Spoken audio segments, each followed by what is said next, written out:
Hey everybody, this is Willy. Before we get into the show today, I just wanted to take a second. I know it's a really weird time in the world right now. The coronavirus obviously affecting kind of every part of our lives, and it's only going to get more intense, at least in the short term. I just wanted to say I'm going to keep pumping out episodes here. I think people need a distraction kind of more than ever right now. Actually, a lot of the interviews I do for this show have also been getting canceled lately, but I don't want anyone to worry. If that continues to happen, we're going to figure out a different way to do this show for a short time, but we're not even there yet. I've got plenty of episodes in the vault right now, and no matter what happens, I'm going to be here. The show is going to keep going on. Nothing is going to change on this end. Real quick, a lot of your favorite artists are being affected financially pretty significantly in this crazy time. And look, we're not alone in that. There are lots and lots and lots of people. The economic implications just globally are crazy for this. But because this is a show about electronic music, because this is a show about producers and DJs and people who just love music like you and me, I just want to say this real quick. If you want to support your favorite artists in these times, consider, buying some merchandise. Maybe go buy some of their songs or spend a little extra time streaming them. Even just reaching out on social media can help people feel better. And when somebody reaches out and says, hey, how can I help? Are you doing all right? That means a lot too. So first and foremost, take care of yourself, take care of your family and your friends.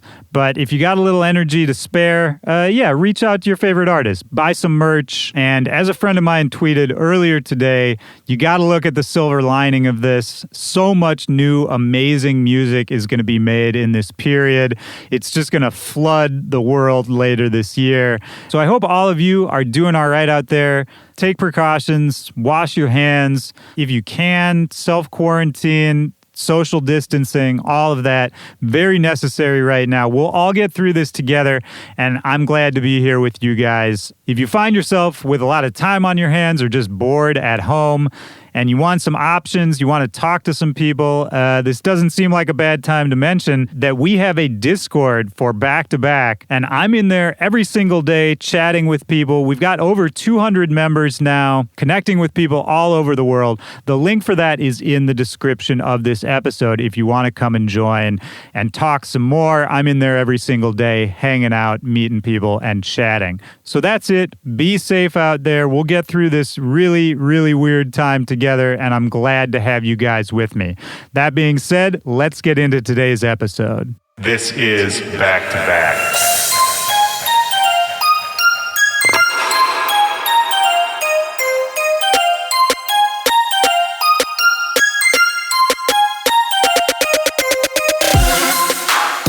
Yo, what's up, Back-to-Backers? This is Willy Joy. Welcome to the show.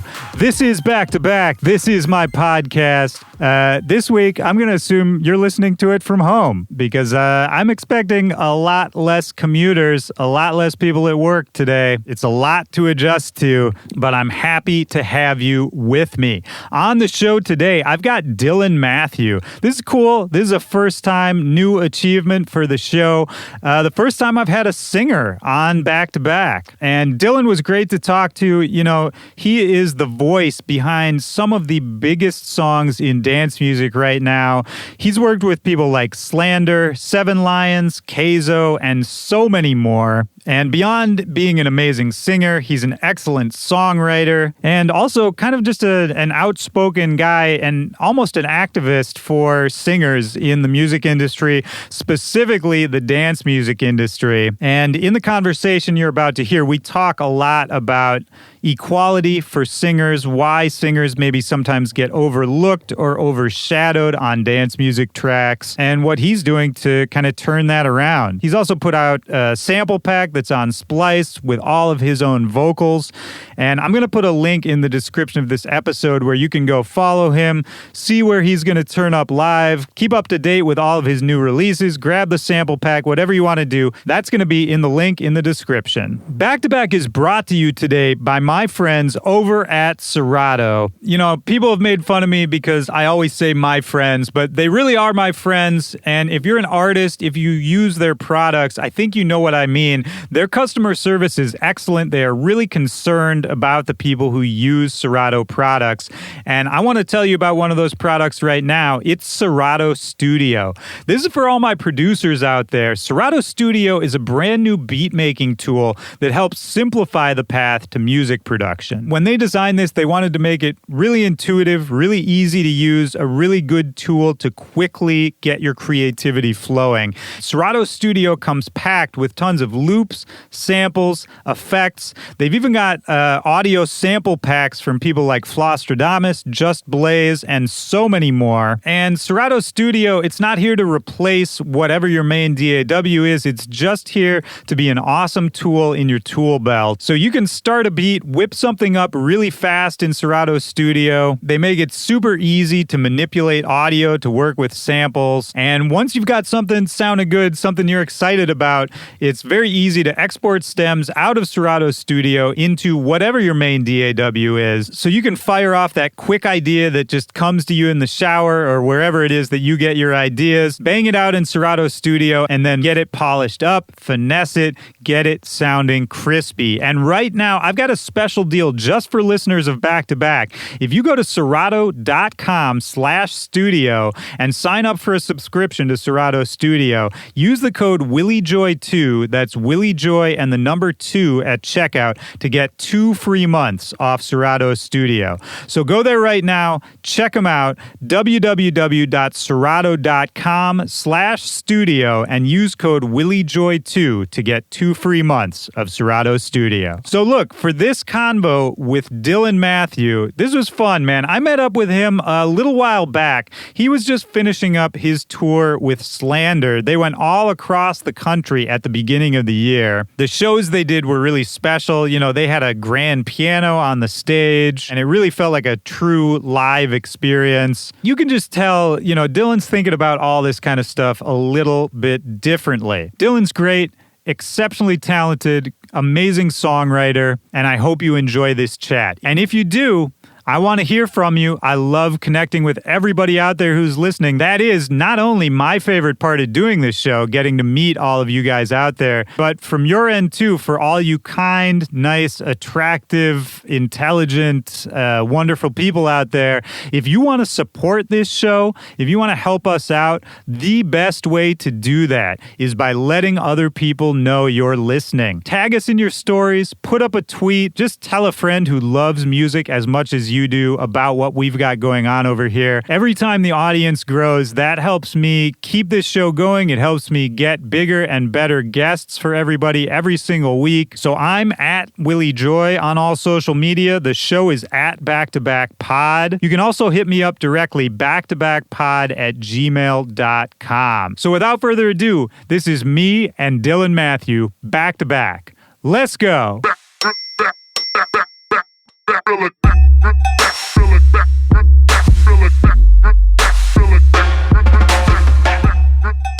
Well, you're actually probably better on a mic than most of the people I have on here.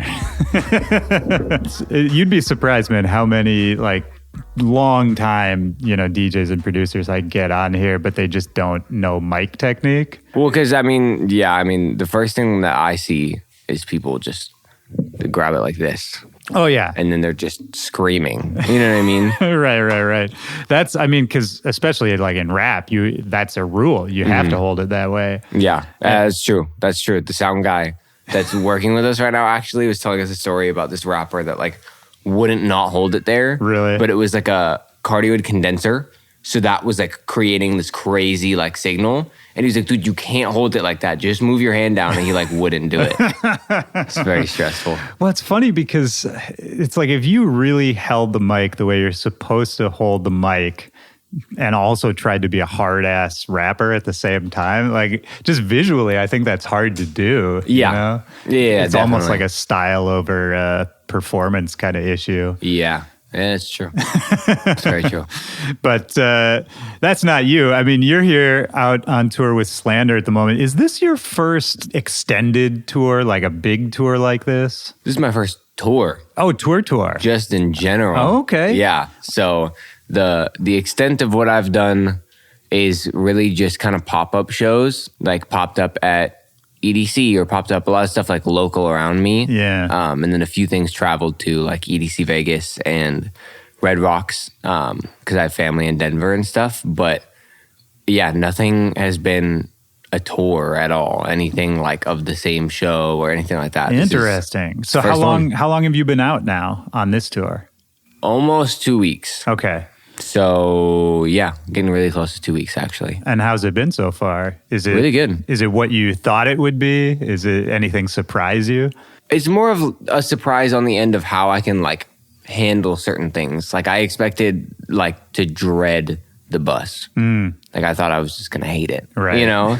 And like a lot of different aspects about it that I actually don't think have been too bad at all. Like at the end of the day now I'm like, this is way better than just flying everywhere. Oh, dude, you just get to wake up in the next city. You know what I mean? I love the bus. Yeah. It's so a lot of things like that. I'm surprised at how smooth most things have been running throughout the whole thing. Yeah.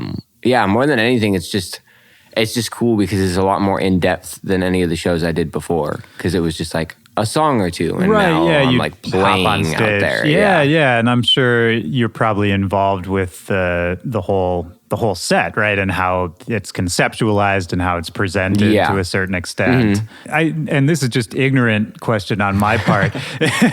Like, how much experience just in terms of performing live have you had sort of throughout your whole career? Like, were you a performer at a young age? No.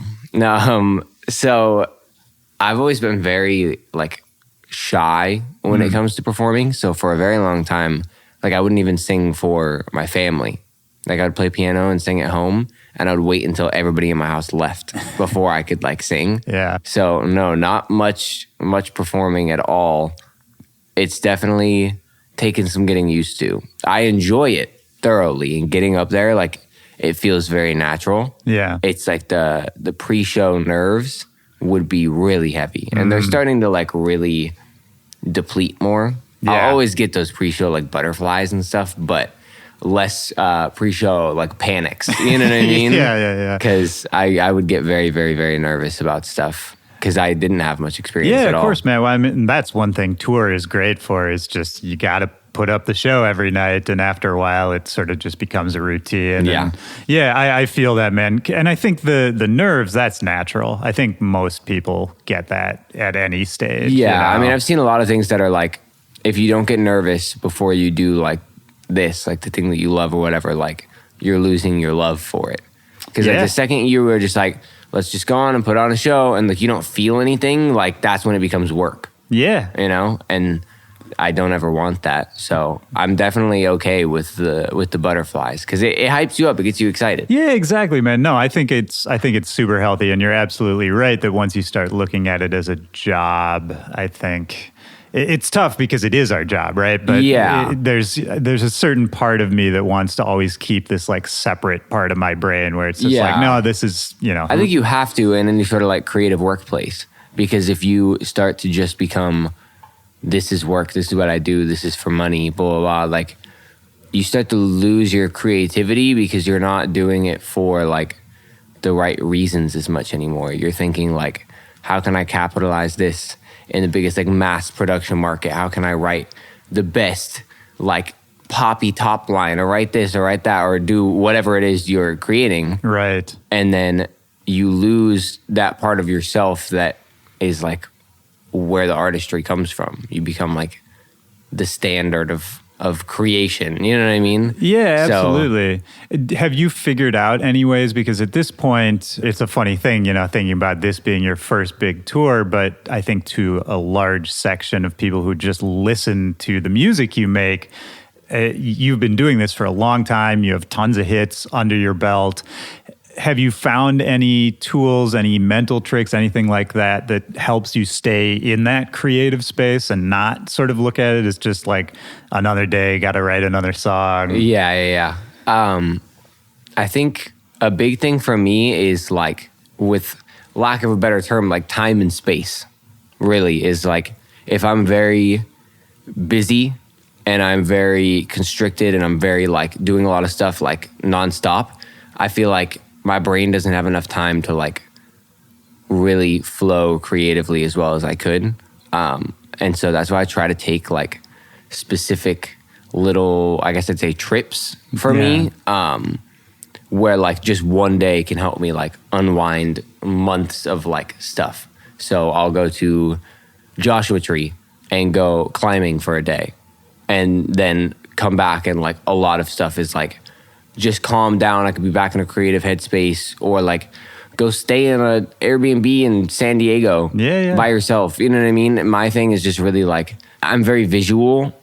And so seeing things and being somewhere new and something different than like, wake up, be in my studio, go to my same Starbucks, do this, like that puts you in that routine. Yeah. So kind of breaking that a little bit and seeing some other stuff, that's kind of where I'll get inspiration from. Yeah, I think you're spot on with that, man, because I think that's a pitfall a lot of people fall into is, you know, if you're having trouble writing something, or if you feel like you're creatively blocked, a lot of people's tendencies will just be to try to, you know, well, just got to stay here till it works. Yeah. You know, just got to like push through, which I understand the impulse, but sometimes I think you just have to accept that if it's not there right now, you can't sort of do the same thing over and over and expect it to be different without changing some other part of definitely. your life or your brain. Or yeah, I like that, man. I'm with that. I've been trying to do the same lately, of just not pushing it, and then when it happens,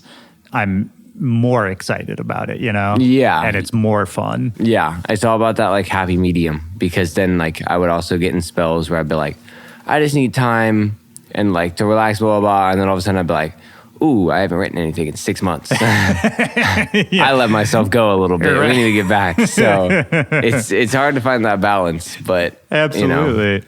Well, and do you live in LA, right? Ish. Yeah. I'm a little south. I'm in like suburban wine country. Oh, in yeah. between. Yeah. That's a nice area. Yeah, no, it's cool. It's just not many people, like if you're not from around there, you usually don't know like those cities. Right. So I'm just like, yeah, LA. Yeah, close enough. Yeah, you know? Absolutely. And did you grow up around there as well? Yeah, so the city I live in, I was born and raised in. Okay. My parents moved there like a year before I was born, and I lived in one house until I was 18. Nice. And now I live like a couple streets down. Oh, that's nice, So man. yeah, it's definitely, I know the community, I know the area very well. Is that important to you? Was that like a conscious decision you made to sort of stay close to family, close to familiar surroundings? Yeah. Ideally, I'd like to kind of start getting at least a little more north, because LA is so like important, and I have to be there a lot. Yeah. And there's weeks where I'm driving there like almost every day. I was going to say, yeah. And it's still like, I'm like LA-ish, but I'm still like no traffic, an hour and a half. Yeah. And that's on a good day. Oh, dude, the way I know Nate over here is because I used to live in San Diego, and I would go up to LA, I mean, at least once a week from there for years and years and years. So I know your pain. Oh, so you're around this. You probably know like Temecula. Oh, yeah, absolutely. Yeah. Okay. So yeah, that's me. Okay, nice. So I'm like in between both of those. Right. So getting up north kind of takes, I mean, on a bad day, it could take me like 3 hours. Yeah. Just one way. It's depressing, yeah. I would ideally like to get somewhere closer, maybe not like in the heart of LA, but somewhere closer, or have like a second place closer maybe. Yeah, I thought about that. But I like where I live, honestly. It's really calm. It's really safe. It's really like nice. Yeah, you know what I mean? It's was just it a like nice place to grow suburb, up? just like, yeah, it was a really nice place to grow up. Because I don't know, it's very like suburban, you know what I mean? There's parks everywhere Right. and like parking lots. Like I come to LA and there's no parking lots. I have to parallel park everywhere, and it's so annoying. I miss parking lots when I'm there. So I like being around there, and I still have most of my family there. Right. So it's good. And you're close with the family? All Yeah, that? very close to my family. My mom moved to Denver, but she doesn't like it, so I'm trying to get her to move back. Oh, there you go. Because then my whole family would still be in that city, generally, which would be ideal. But yeah, family's definitely very close with all of them. And what do they do, your mom and dad? So my mom, she likes a lot of different job things. She kind of like looks for her like specific one that she loves the most. But yeah, she's still figuring it out. Yeah, right now she's doing, she's selling like solar, like house solar. Yeah, that's great. And she's partially a real estate agent. So she does that. And then my dad, now he does gigs on the side because he's a musician too. Okay. But he just does them like around town just for fun, like to keep up with it. And he does like online college sales kind of thing, something. Yeah. And then my sister's a cosmetologist. Oh, nice. Or one of my sisters. Right. And then my other sister does like musical theater and stuff. Oh, wow. Okay. So, and you said your dad, like, has he always been musical as well? Yeah. So he was pretty professional back before I was born. Like he toured with like Ray Charles and Oh, really? Body Rate and all these people like way back when. So playing what? He plays guitar and he's like a kind of like a folk singer, I guess I would say. Not like straight folk, more like I don't know, it's like Hall and Oates and like that kind of like style. You know what I mean? Yeah. Billy Joel, stuff like that. That's kind of what got me into things like Billy Joel and things. So and was he still doing the music like heavily professionally when you were born? No, and when you were a kid. So he stopped. I think pretty quickly before I was born. Because I don't know. Because of you? I think, yeah, it was all me. Yeah. I think he because I think he had like some opportunities and I was just about to be born and it was kind of like you had to make the decision of like stay home and do this or like just be gone all the time, you know? Absolutely. And he's very like family oriented. So I think I just ruined his career. Sorry, Dad. Yeah. But no, man, but that's a real choice. Like I think about that even in terms of what you and I do and what our peers do.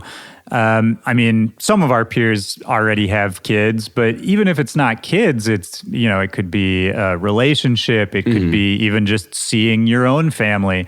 All those kind of things are things that if you're really trying to do it, if you're really trying to be the star and be on tour, makes a lot of those way harder. Yeah, 100%.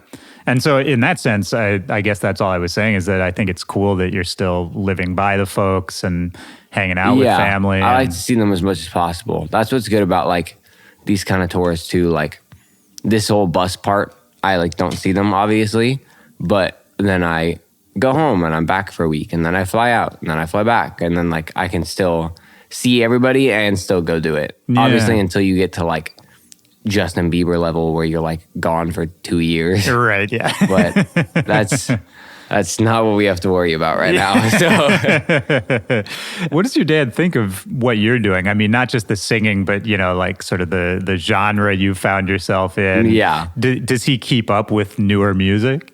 Yeah, he's pretty good about that actually. He honestly, if I started doing screamo, he would still be like at every show. You know what I mean? Cool. He's very supportive, but he likes a lot of the stuff. Some of it's a little intense, I sing like straight like dubstep songs. It's like a little much, but I always dubstep is like the anti-parents music. Yeah, there's just almost no way to make them understand. Yeah, it's hard to show them the good qualities of it. You know what I mean? What's good about this? Yeah, but yeah, he definitely likes I guess I would say my like solo stuff better. Yeah. Because it's a lot more instrument heavy and live bandish and like different than the kind of like electronic collab stuff I do. But he still really will like that. Like he'll like we'll be like driving and he'll randomly like sing like a line from a chorus from that and stuff like that. You know what I mean? That's cool. And you play a bunch of instruments too, right? Yeah, a few. Piano, guitar. Yeah. I can keep a beat on drums, but nothing special by any means. So I'm sure you can connect on that too. Were you learning those instruments while you were at home as a kid? Yeah. So I learned guitar from him, which I kind of like dabbled in and out of my whole life. It can be tough, I think, learning from a parent that way. Yeah. Because it's just aggravating because you're like, you see them all the time. And so you would like be trying to play it and screw up, and then like 20 minutes later they would just be like jamming stuff, and it's like, oh, I can't do that. Yeah. And I started playing piano when I was like little. Okay. And so I kind of would always be like screw this, I'm going back to my piano, because that's the thing I knew. I could play that. And was it just a natural thing in your house that, everyone was doing something musically? Not really. My mom doesn't do anything musically. And she always gets so mad when I say that. I'm like, I'm sorry, Mom. Facts are facts. Hey, Mom. right? I'm like, it's okay. And my youngest sister, who's still older than me, she doesn't play any instruments, but she sings. And my oldest sister, I never lived with, but she didn't play many instruments either. She dabbled on piano. So it was more just me and my dad, really. Interesting. Because he just played guitar. Yeah. And I basically just played piano because I didn't start really playing guitar until I was probably 17. So it was more of just switching that. But then we could jam out together, which was cool. Yeah, that's interesting. I wonder if it worked out that way or if you've even thought about this of, was it that...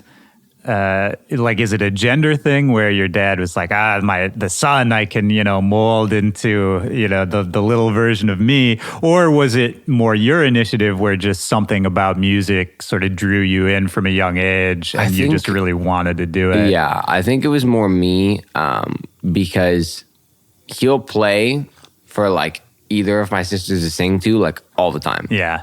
Arguably more than I do stuff with him because... they love singing and stuff. They just never did the instruments. Right. Yeah, he's not a very, I need my son kind of man. You know what I mean? Right. No, and I wasn't even trying to say that too much, but it's just interesting to me how we sort of fall into what becomes, our passions for sure. or our interests. Yeah. No, it was very, very open. If I wanted to be a ballerina, he would have been there at the ballet. You know what I mean? It's definitely was my choice. I mean, there's a lot of home videos of me singing and pretending to play a plastic guitar at 2 or 3, you know? So I think it's just always kind of been a part of me even before I knew that I wanted to do music as a career. But just the fact that I always was always listening to it and always wanted to make it, so. Yeah. Well, when did you decide or even have the thought that you might want to do it for a career? That's a good question. I mean, there doesn't have to be a specific moment, but do you remember? Yeah, there was roughly a moment. So I did the talent show my senior year of high school. Yeah. And that was my first time performing for anybody. Oh, wow. And so it was terrible. It went so bad. I was so nervous. And you were singing? And I was singing and playing piano. Okay, yeah. And my voice was just shaking so hard because I was so nervous. And it was rough. It was really rough. But I got this reaction from the people there, even though it was so bad. But people were so enthusiastic about it. And being there and hearing people cheer and playing it just gave me this crazy feeling. Right. I was like, this is weird. I want to do this more. Yeah, well, it's I know exactly the feeling you're talking about. And I think that first time you feel it, for me, it's like a light bulb turns on and you're like, oh, this is why people do this. Yeah. Yeah, literally. This thing I've been doing for years, this is why people do it. Yeah, for sure. It's definitely a crazy jump of good adrenaline. And I say that because I know what bad adrenaline feels like. And this is just so much better. It's this crazy, natural high of oh my God, how is all of this happening? You know what I mean? Right. It's just this weird feeling that's just, I don't even know how to explain it, but it's very cool and I wanted to feel it forever, you know? Absolutely. When did you start singing as a kid? And did you have training? No. Yeah, so I kind of just started doing some vocal training stuff. Mostly for this tour and just to preserve my voice. So you really didn't have a lot of lessons throughout no, I didn't have most any. of the hit songs you've written? No. That's crazy. No, none at all.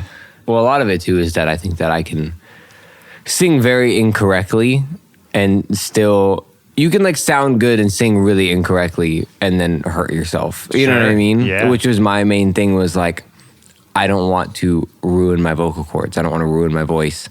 I don't want nodes. You know what I mean? Because you hear Yeah. these stories like Adele and all these people that have these like year-long recoveries from these huge surgeries. And there's, I don't know, that's scary to it's me. terrifying. Now I'm curious if in the vocal coaching you have had, has that been difficult in terms of trying to retrain things that you're used to doing? Yeah, definitely. Like one of my biggest things is that when I start to go up to like higher notes, I like kind of like tighten my body and like my eyebrows will raise up and I'll kind of do this like face thing. Yeah. And my larynx goes up a lot, which like tightens everything. And so I have to retrain myself to go for high notes and keep my face same exact expression, no body movements, and try to drop this as much as I can, man. which is really weird. So I'm staring in a mirror, singing, like looking at my throat, like trying to figure out how high it is. So it's hard, and it definitely would have been better if I did it earlier. But like I said, I did the talent show thing, and then I wrote like a few songs, and then started like doing like collaboration kind of stuff like pretty quickly. Right Like, it off all the kind of bat. happened pretty quick. And then I had a big space where I was doing a lot of solo stuff. But from deciding that I wanted to do it and then going into like actually releasing stuff was so short that I feel like I didn't even have the time to think like, oh, maybe I should get some lessons. Maybe I should learn how to do this, you know? Right, yeah. Well, and that's interesting because, I mean, I've heard some of your early stuff. I've heard your recent stuff. It seems like the voice has just always been there, which I just thank wonder you. where that comes from, you know? I don't know. I think that tone plays a big part in vocals. Yeah. So, like, even if your pitch is terrible, if you have good tone, like, it's always kind of, you can never do too many takes, you know? So you Yes. can kind of figure stuff out. But I think it's also about what you compare it to. Like, if you listen to something, it's probably like, oh, this is okay. But then if you listen to, like, my first ever release song to now, whether or not you think I'm better or worse or anything like that, you can tell that like vocally there's a difference where I'm not like screeching as much or like doing this, you know what I mean? Yeah. That might sound cool, but like a lot of people that like purposefully do like raspy voices, but Right. they don't do it correctly. It Right. sounds sick, but like you're destroying your vocal cords, you know? So it's also like it's like the hidden helper, you know what I mean? Yeah. Where I like think you wouldn't about even notice that. it. I mean, I think about that in terms of crazy vocalists too. Like I used to be in metal bands when I was a kid, and I would sing for the bands. And, you know, so much of that is screaming, and I never learned how to do anything vocally at all, basically. And so, you know, I would just shred my voice. But then I think about, you know, veteran metal bands who've been on tour for 30 years, just screaming for several hours a night. And Yeah. I don't know what that technique is, man. Yeah, honestly, no idea. I still think about that sometimes because there's like a correct way to scream. And I have no Yeah. idea how you would do that. It just doesn't make sense to me because I used to try to like scream in like middle school You're right. and it just, yeah, I don't know. It beats me, but people know it. Yeah. It's crazy. And so if you're saying that you kind of just fell into putting music out and working with people pretty quickly, was this right out of high school? Yeah, so I released my first bit of music right after high school, which is like my first like acoustic EP. And then I'm trying to think of like an exact timeline here.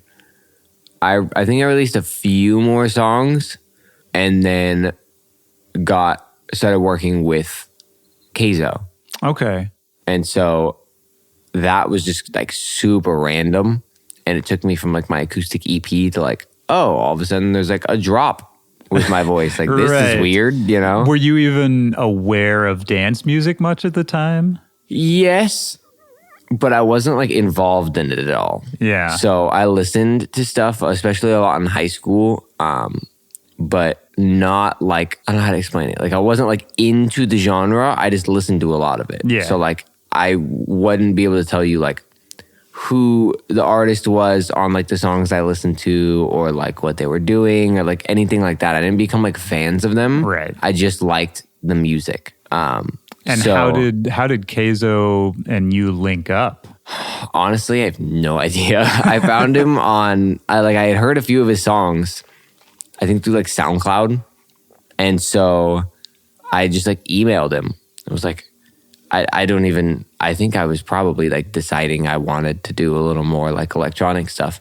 So I emailed him and was like, hey man, would love to write a song and like make something. Because I don't think I had any top lines. I don't even think I knew they were. Right. So I think I just like sent him my released music and was like, here's this. This is what I sound like. Let me know. And he responded and was like, yeah, dude, let's do it. And so we wrote a song.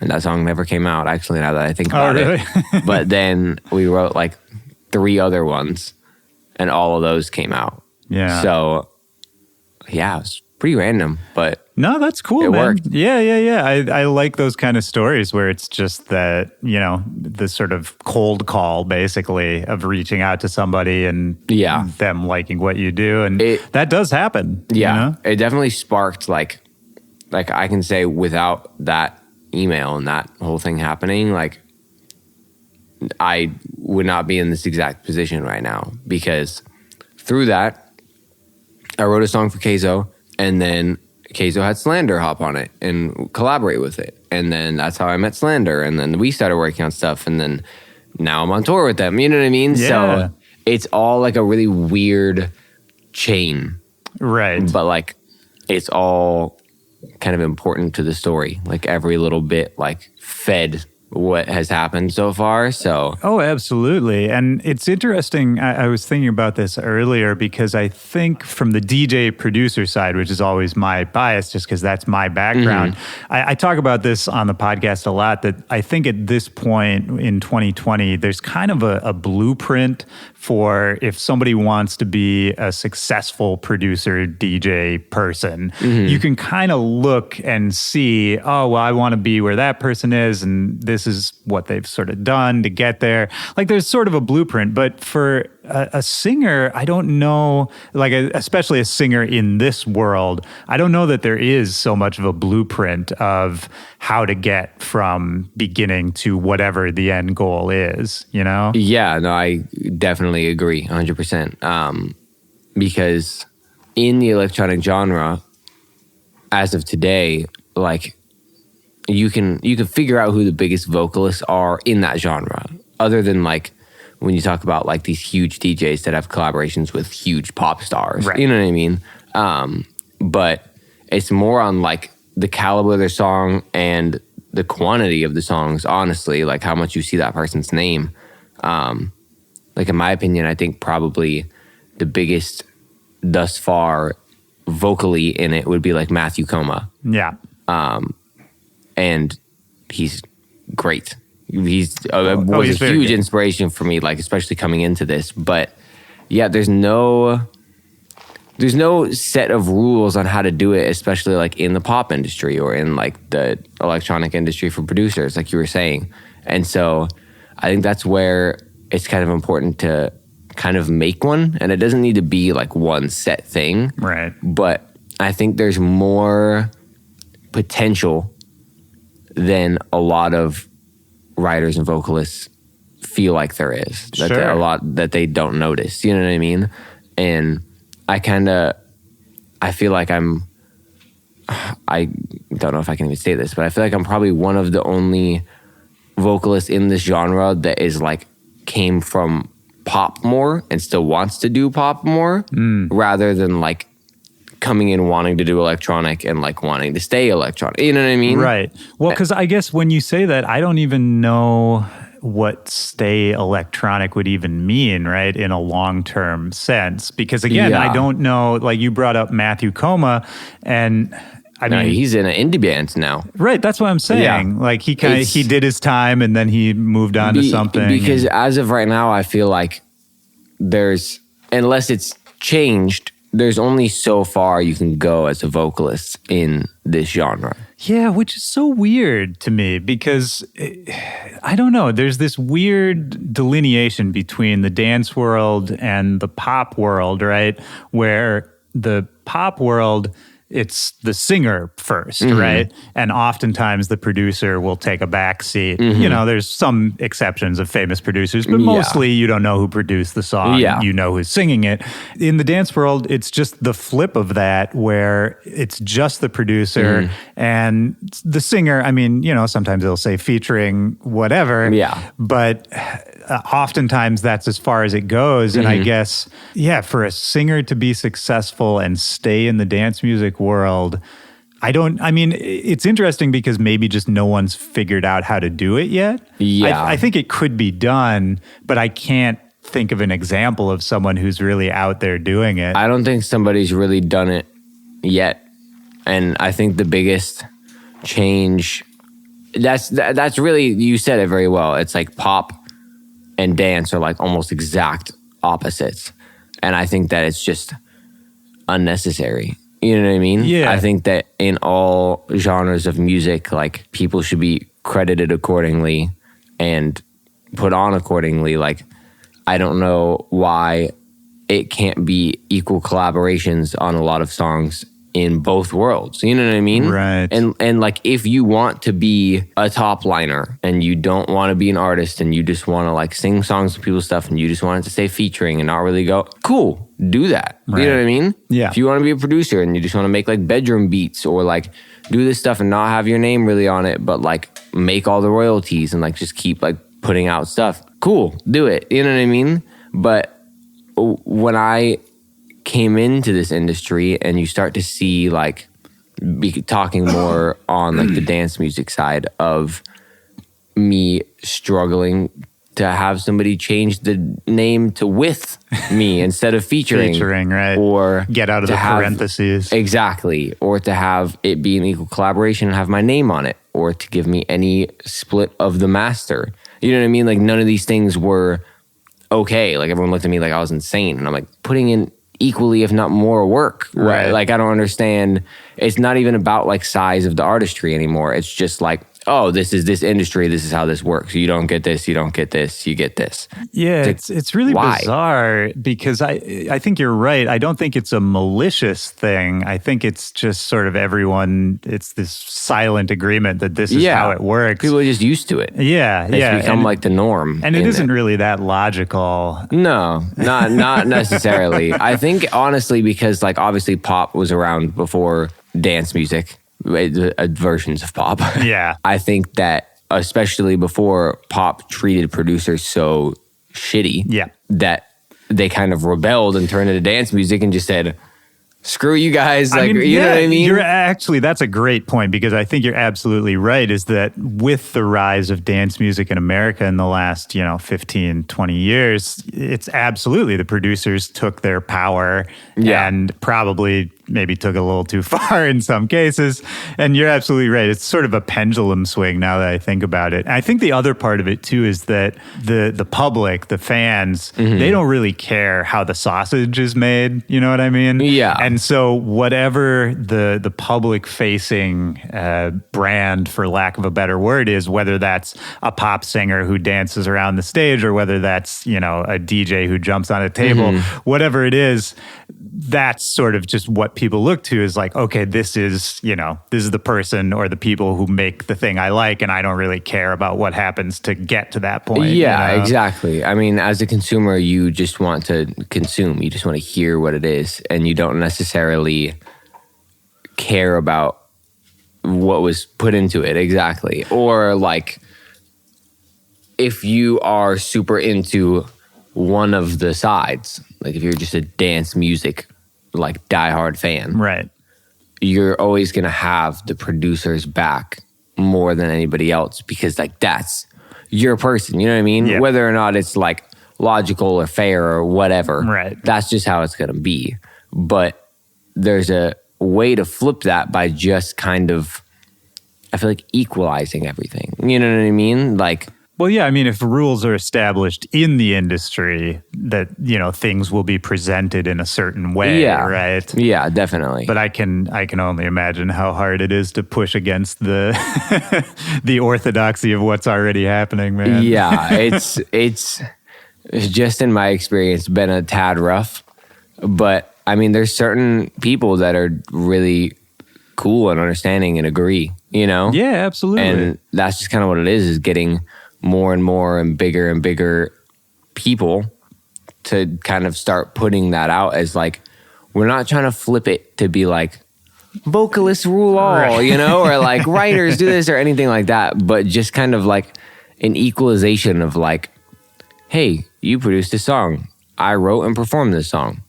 It's a collaboration. Right. Split everything accordingly. You know what I mean? Yeah, and yeah. like, well, even the tour you're on right now, I think is a cool step in that direction in the sense of, you know, your build on the flyer as being, you know, a major part of this tour and all that kind of thing. And I've seen plenty of producers tour with vocalists where you actually don't even know there are vocalists until you show up to the show. Yeah. And they're just kind of there to sort of reproduce the songs. Yeah, and exactly. So yeah, I thought that was really cool when I saw that, man. Yeah, I think they're great. Those boys are very helpful and very understanding and very like true to like what they preach. You know what I mean? Yeah, yeah. And I think it's definitely a cool way to try to integrate a big part of me and just that like general, I say pop, and I don't mean like pop star, but like pop style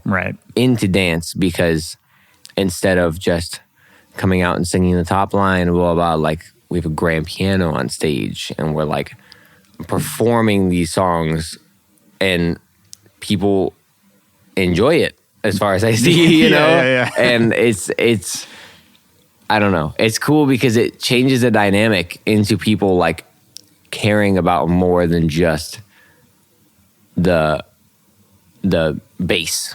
Right. You know, because they get that whole show, but they get this as well. And I don't know. It's definitely a good, like, foreseeable kind of thing for me as, like, it's working a little bit. You know what I mean? Yeah. People are caring about more than just that.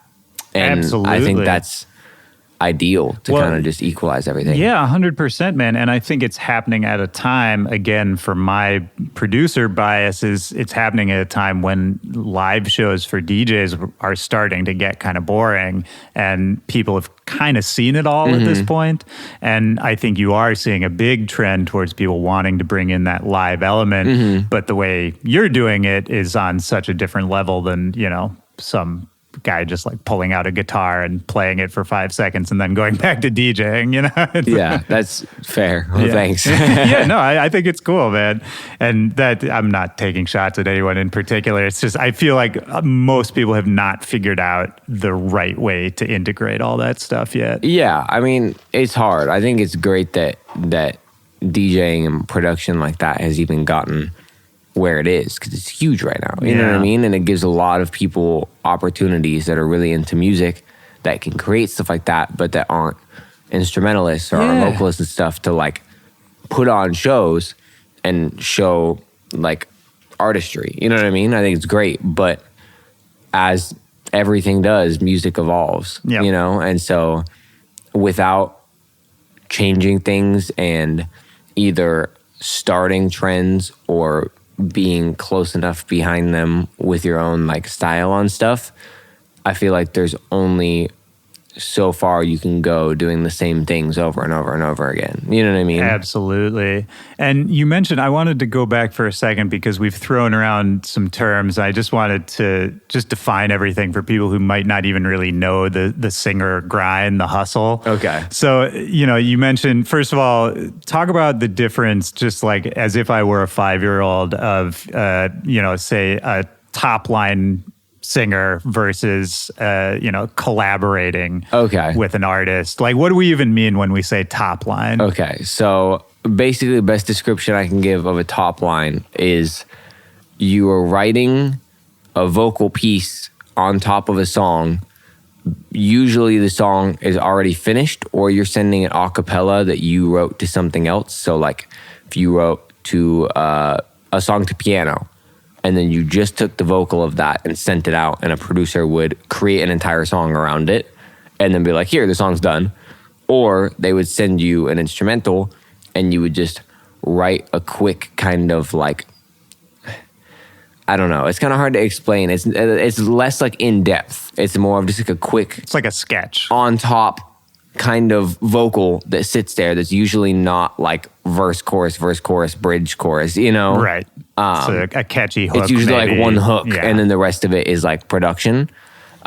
That's more of top lining, and there's a lot of people that will write top lines exclusively. Yeah, like that's people's jobs. Yeah, is just for to sure. do that. Yeah, and like I said, if you enjoy that, awesome. You know, Right. like get your money, do what you want to do. Yeah. And it's funny, another just fun thing that I don't think everyone realizes is just how many top lines are sort of just floating around in the industry every single day.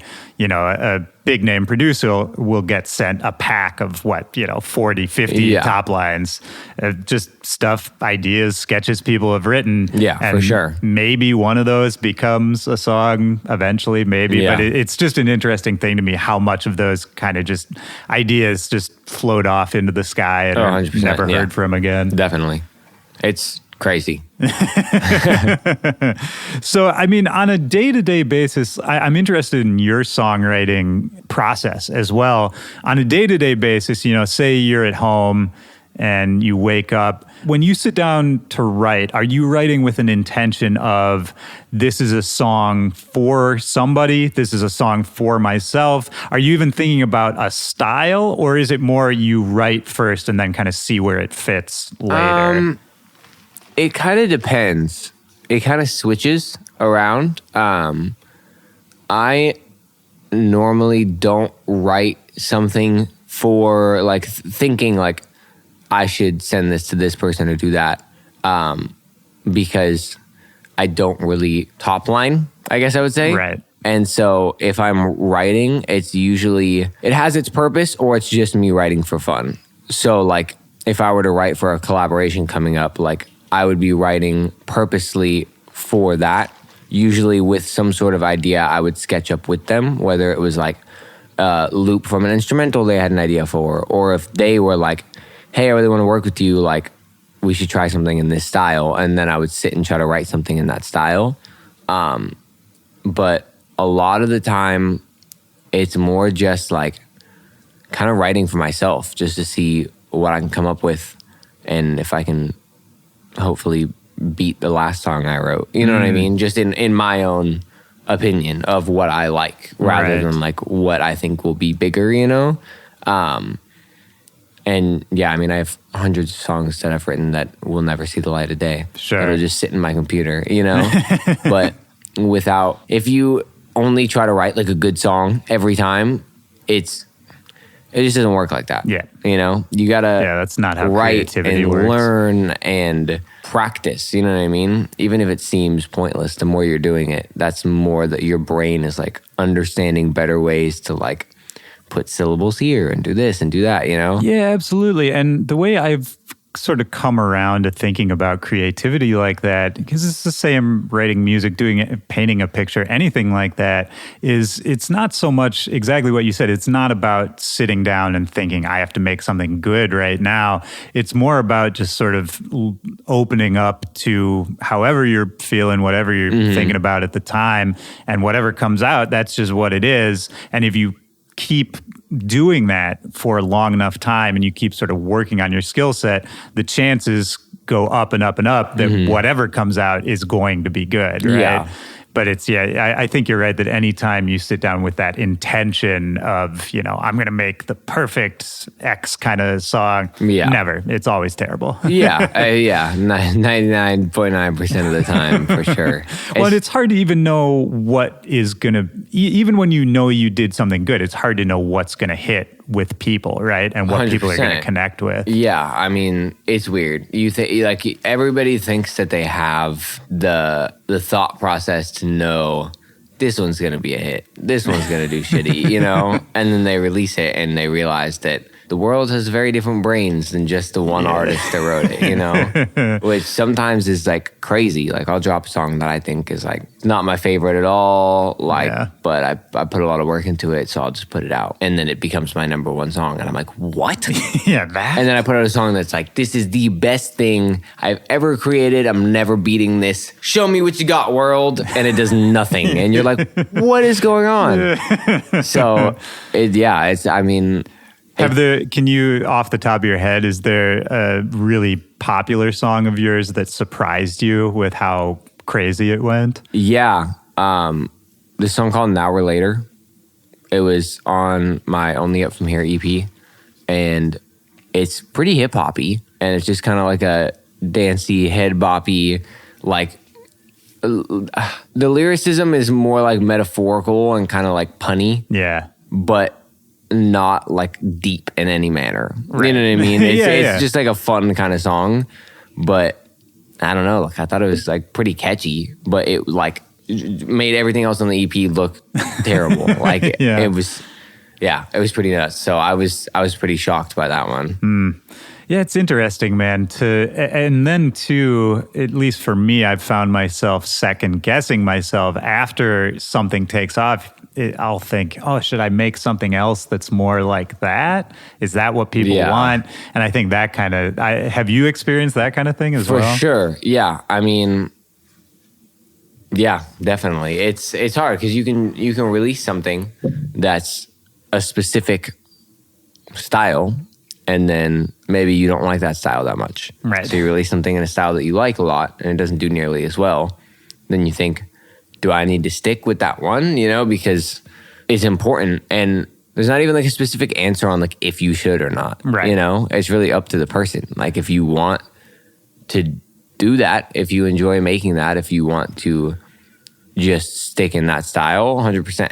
Well, I think the key has to be, it has to be your choice, right? It has to be a conscious choice. Because even if you don't love that style, if you're just like, I want to be famous, right?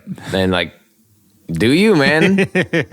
Go make that style then. But yeah, like I personally have noticed that a lot of people like it better when I do more hip-hoppy R&B kind of stuff. But I don't love making it as much. I'm very particular on that style because I'm not a rapper. Yeah. You know what I mean? And so it has to be very like tasteful in its own element. And I like making like full band 90s or like 80s synth wave production kind of stuff. And I haven't put out a lot of that stuff yet, so I don't know how it'll do. But I don't know. I personally like enjoying what I'm doing more than what fame could be brought from doing what I don't love doing. Sure, absolutely. You know? And it's interesting because, you know, if we think about it through the lens of making conscious choices, I mean, we talked about you reached out to Kayzo, right, which started this sort of waterfall cascade of connections that led you to where you find yourself now. But then also we're talking about you have other interests and other kinds of music you like to make, and I'm sure will go on to make. How do you sort of connect from, you know, the people who know you as one thing, right? So the people who maybe heard the songs you've done with Slander, versus maybe the people who heard the pop stuff that you did earlier, versus maybe the audience you want to find with whatever the next music is. Do you think about that, like how to connect and sort of let people follow the path you're on in a way that makes sense? Yeah, I try.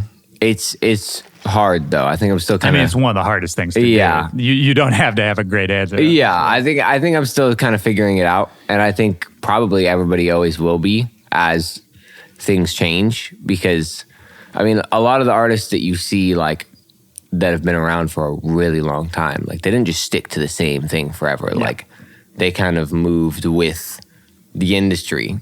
And so, I don't know. I think it's about staying true to your sound, whatever that may be, and trying to kind of flowfully go where everything else is going, but sticking to yourself because you don't want to just follow that industry formula all the way. But I like that you said flowfully. I don't even know if that's a word or not. It is now. Yeah, it's add it to the dictionary. Yeah, I don't know. I think that you can't sit in one style while everything else is moving forward and expect to stay at the same spot you're at. Yeah. But you also can't just like follow every little industry thing and copy everybody else, because then you're not like yourself, you know? Right. So there's like a happy medium of finding where things are going and changing yourself, but also keeping that part of yourself that makes you you. Yeah. Otherwise, you're just I mean, I would almost look at it from the inverse of what you just said, and I think the key for me is, you know, you sort of pay attention to the trends and what's going on, and then try to figure out, you know, what's my perspective on this, right? Yeah. You know, do I have anything to contribute to this? Is there some part of this that fits into the way I see things? Yeah. You know, that kind of thing. That I think is a much healthier way than just trying to say, oh, well, I can do that. Yeah. Now I'll do that, you know? Yeah, because then you're just like switching genres and copying whoever is like starting the trend. You know what I mean? Exactly, yeah. And you're not really leaving any authentic part of yourself there, you know? And I think a big part too, especially, I mean, it also depends on like the platform that you have, but when things are starting to kind of stand still and you notice that like things aren't really moving anywhere new yet in the industry, I feel like that's your best chance to like take new risks and try something new, because you could be the person that starts this new wave of whatever it is. And it's all because you just thought, let me try what I really want to do and just put it out and see how it goes. Yeah. And you brought up a platform, which I think is another key to this too, because earlier we were talking about how as a singer, sometimes it's hard to get the recognition or the credit that probably you would deserve for all the work you put in. But I think a lot of people know you through social media, right?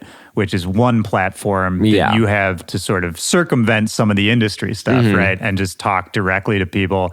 And I was just curious, you know, your thoughts on, do you think social media has had a big impact on your career? Do you think it's been a help? And kind of what is your relationship with it these days? Yeah, I definitely think it has. Because I did a lot of stuff on YouTube at like the beginning of my kind of career-ish, middle-ish area. Yeah. And it's like covers and acoustic stuff, right? I did a few like joking kind of music video things with a friend of mine that has a big following on there.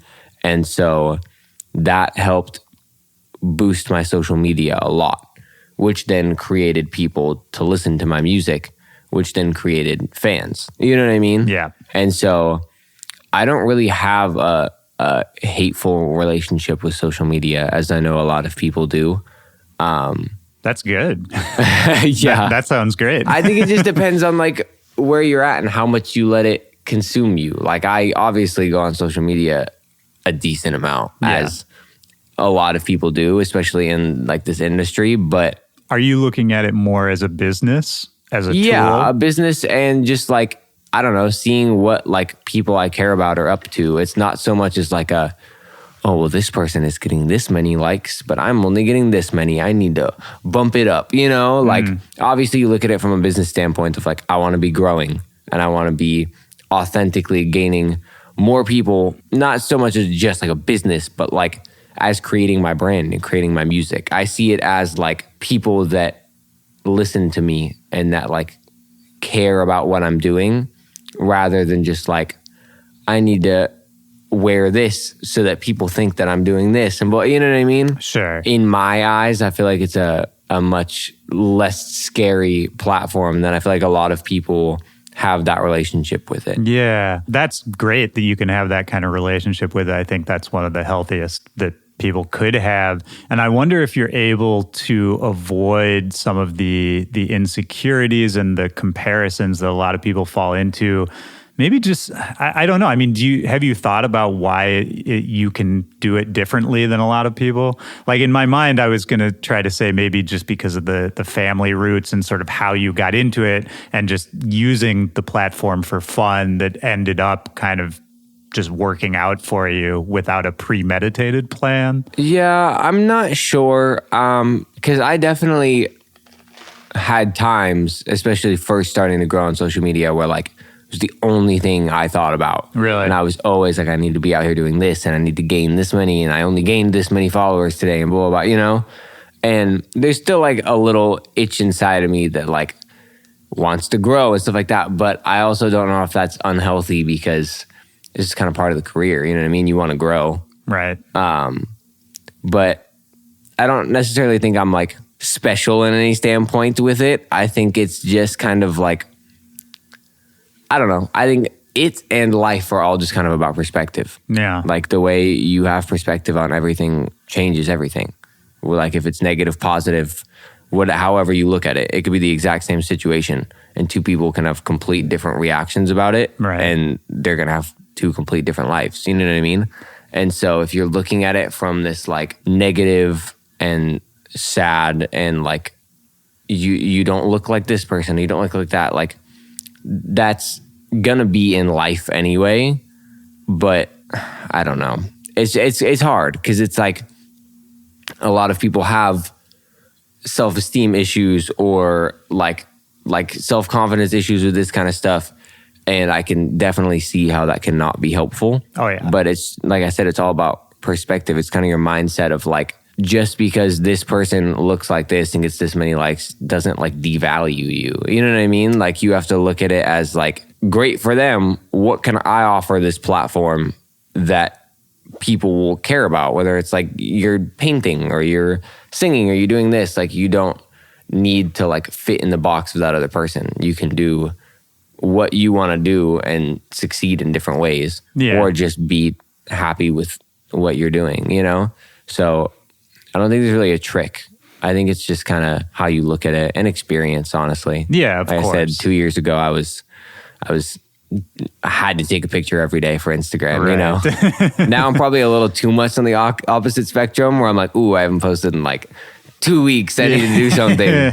But yeah, I think that's fine. It's tricky. Man. Yeah. But again, I think that's fine because I don't think you should have to feel like you have to compete with somebody who is posting every single hour of the day, you know? Yeah. And that might not even work for you. I think each person has to find their own balance with it, you know?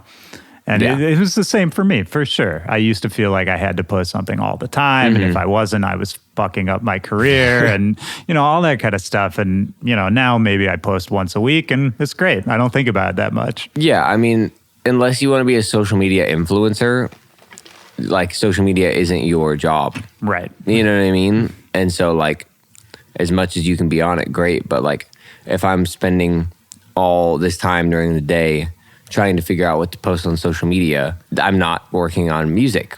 You know what I mean? Right. I'm taking away from my job to do my like fake job, like the forefront. You know what I mean? So I think it's kind of dependent. I also think social media influencers are on the downfall. Yeah, I think, probably the Wild West of social media influencing is done. Yeah, I mean, it's just, I feel like there's only so much you can like someone for how good their pictures look. You know what I mean? Right. Not like in a modeling standpoint, but like just like they're not bringing anything like creative for the most part. Right. So it's just hard to like keep that as a career. Yeah. Without extending more. But there's always people that like learn and capitalize and extend more, and then they're kind of more in like the entrepreneur front, like they did what they wanted. Yeah, you I know? think you're right. Maybe entrepreneurship is the next level of influencer culture, right? Because at this point, everybody, I think, is pretty fluent in this is an influencer, this is how that business model works. You know, because I remember when that first started becoming a thing, it was sort of unclear of, okay, this is an attractive person who posts all these things, and then sometimes they're holding this product, but I don't really understand understand why. Like there wasn't really a blueprint for that. Now there's very much a blueprint. I think it's very transparent. Yeah. And yeah, that's interesting. You're probably right that the next step is just them starting their own businesses. And I feel like that's what I've seen a few people do. Just because like if you notice like that it's on the downfall, but you have this platform, you don't want to waste it. Yeah. And so a lot of people are just going to let it go because they don't know what else to do. And that's kind of like the influencers I'm talking about that like somehow gained a mass following, but like do nothing. Yeah. So then they're just going to be like, okay. And then it's just kind of go away, you know? But then the people like that really want to do something with it will figure out a way to expand it. Like how like YouTubers were so big for so long and now it's kind of crashed down. Like the Pauls, like the Paul brothers. Right. Now but they're boxing. They're boxing and stuff and they are making probably more money than they were as YouTubers. Yeah, you know what true. I mean? So they like transitioned into that and are starting to make names in different areas rather than just we make vlogs. Yeah. You know? Well, I mean, in that spirit, do you have a vision for, in an ideal sort of perfect world, what your, 10 years down the road would look like, what your ideal situation would be?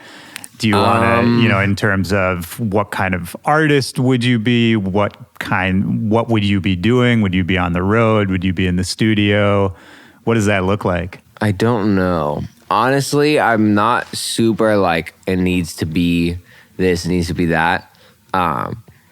Because I think the way life happens is like important. How you can't plan everything. You know what I mean? Yeah. And like a couple years ago, I would have planned out how this would go, and like I wouldn't think it would be like where I am right now. You know what I mean? Sure. Whether it's further or not further, it's just kind of like appreciating where I'm at and what I'm doing. You know what I mean? It's just hard to tell because in 10 years, I don't know if I'll have kids.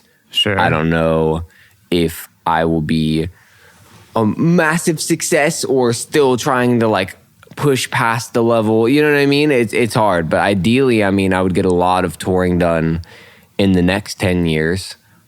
And obviously still tour throughout then because, I mean, I'm only going to be 33 in 10 years. Yeah. So you got time, I can buddy. still tour at the early 30s, you know? Time. But I don't know. Right now, I like touring a lot. I love performing. I also really like being home. I like being in the studio. I like being with my dog. You know what I mean? Like, I like that lifestyle too. So some sort of happy medium where I don't know if I could ever do like the Justin Bieber 2-year world tour, never home. Right. I don't think I could do that. Is the idea to expand the name so that eventually it's just going to be your own shows, people coming for whatever kind of music you decide to make? That's the plan for like hopefully this year. Yeah. That's a short plan, but yeah, definitely. Ideally, I would love to be putting on my own shows with my own production and my own band and really just showing my artistry on its own. That would be very, very ideal for sure. And I think that I don't think that's far out of reach, man. And it's interesting to think about coming from the electronic world. Maybe you have some insights or some advantages that you could bring to, a solo show that singers from other parts of the industry might not. Yeah, I mean, that would be cool. I think I've had a lot of experience in different genres, which I think is helpful because I've done electronic and R&B and pop and this and that. And so I think there's ways to incorporate like electronic elements into live band performances. And I don't know. I think it's all about combining what works and really just like putting out what I want to put out and showing what I want to show. You know what I mean? Yeah. And even from the behind the scenes angle, I mean, you produce and engineer and all that as well, right? To a certain extent, you have those abilities. Yeah. Well, I engineer everything vocally for myself for sure. And then I definitely wouldn't call myself a producer, but I can come up with baseline ideas. Right. And how did you learn that kind of stuff? Engineering your own vocals and all that. Engineering, Because that's a whole nother art in and of itself. I think engineering vocals is one of the hardest things to do, period, from a production standpoint. Yeah, it's definitely tough. I feel pretty confident in it now because I've been doing it for a while. I don't know. I just like, I would go to home studios when I first started, and it just like, I hated having to rely on people. Like, oh, this person had to bail, so now I can't record the song I wanted to record, and blah, blah, blah, you know? And so I was like, I'm just going to buy a laptop and figure it out myself. And so, honestly, YouTube and just trial and error. I went through like 30 different vocal chains. And you just kind of like, all right, this one sounds good, but this one gives a little bit of this. I'm going to try this and try that. And throughout it all, I finally have a chain that I think is I mean, I think there can always be better. Right. But right now, I'm very happy with my abilities of vocals. And that's why a lot of the times, like in all these collaborations, I'll do my own vocals and send them it like wet. Right. Because I'll go to like a studio and have an engineer do it, and I just don't like it. You know what I mean? Yeah. I'm very like particular now about that as like a producer would be. I think that's great. You know, if we think about what you were talking about earlier, you know, making things more equal, having everyone on the same level, that's another level of control for you, right? Yeah. You've now have the ability to control the way you're presented in the song. Definitely. Yeah. I think that's great, man. Thank you. And I mean, you mentioned, you know, the plan for this year, for next year, you've got stuff in motion. I mean, what are you working on that you're able to talk about that people should look out for? Mostly just a lot of original music. Trying to put out a lot more solo stuff, and stuff that really like fits where I want to go. Also still doing a lot of collaborative stuff, but really trying to push my, for lack of a better term, trying to push myself this year. You know what I mean? Really like put the things that I'm creating out and just see how they resonate. You know what I mean? Yeah. Just to show people like, I know you hear me doing this, but like, this is what I want to do. And I think that a lot of people that will like that are probably not so much in the genre of stuff that I'm doing right now. But I think I still put enough of that electronic side in it that hopefully they will. You know what I mean? Yeah, so kind of just trying to fuse everything together, but working on a lot of original music.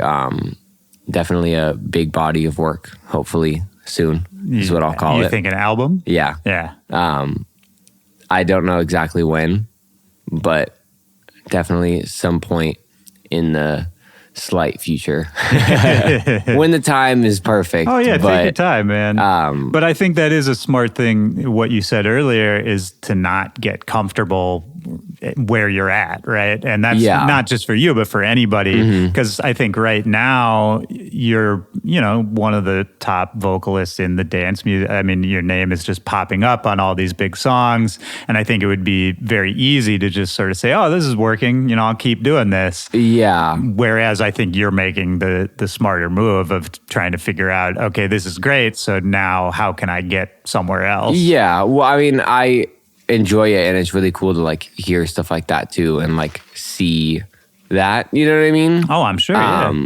But I don't know. I have much bigger plans in my mind. I have much bigger places I want to be and expand to, and a lot of more like creative ideas that I have that I want to put out, you know? So I'm definitely not just going to sit comfortably in this. I'm definitely going to try to push to a new level and keep people going, holy shit, you know? That's the goal. That's good, man. I think that's a great goal. And, you know, even just this tour, I think it's cool that you're sort of doing it on the level that you're doing it.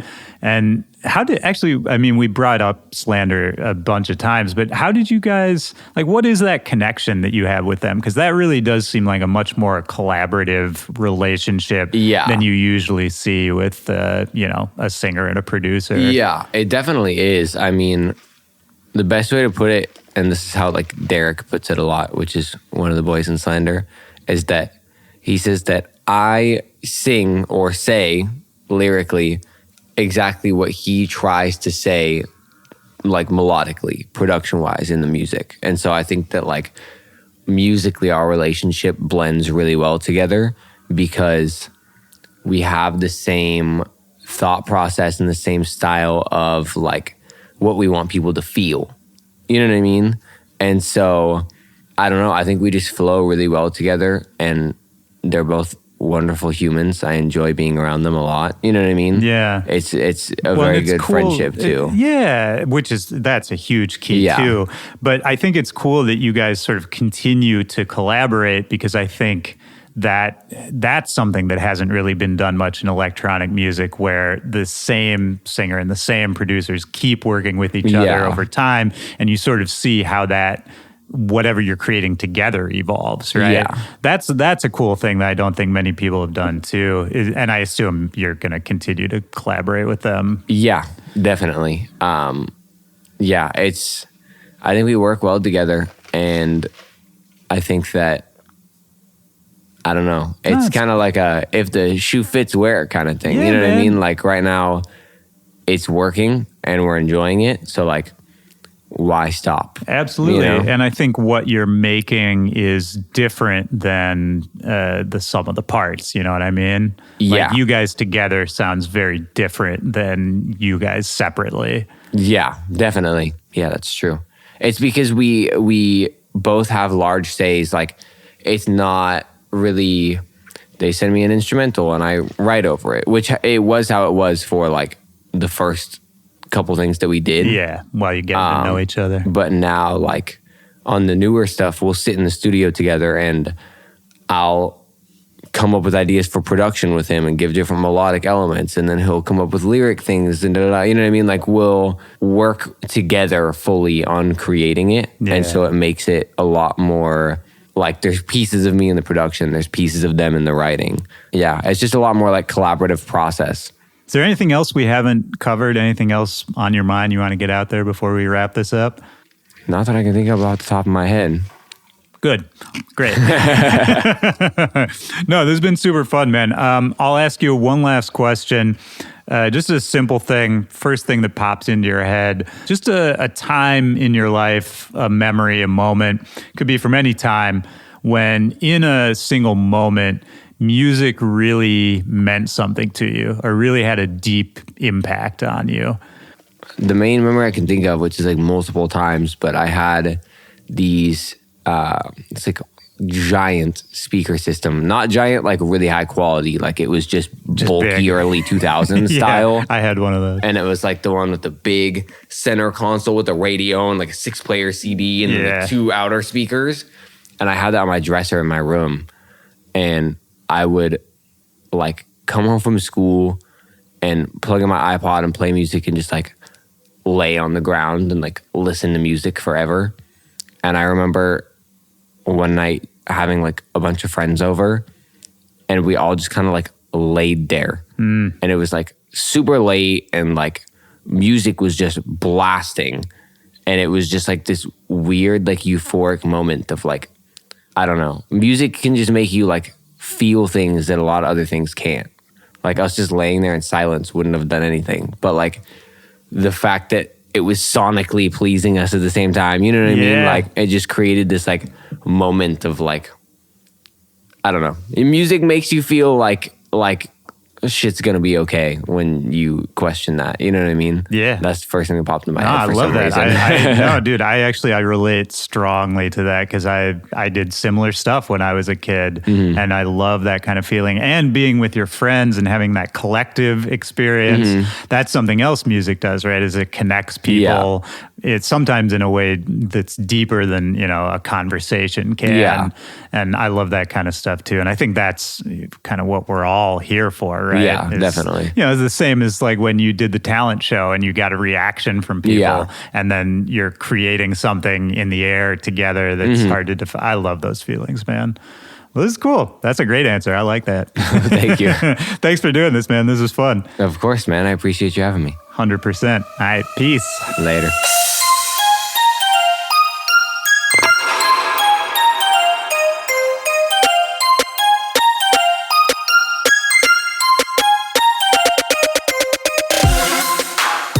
All right. right, that's the show. Shout out to Dylan. Great to talk to you, man. For everybody out there listening, I hope you enjoyed that as much as I did. Don't forget to hit the link in the description of this episode to keep up with everything that Dylan Matthew is doing. He has some big plans for this year.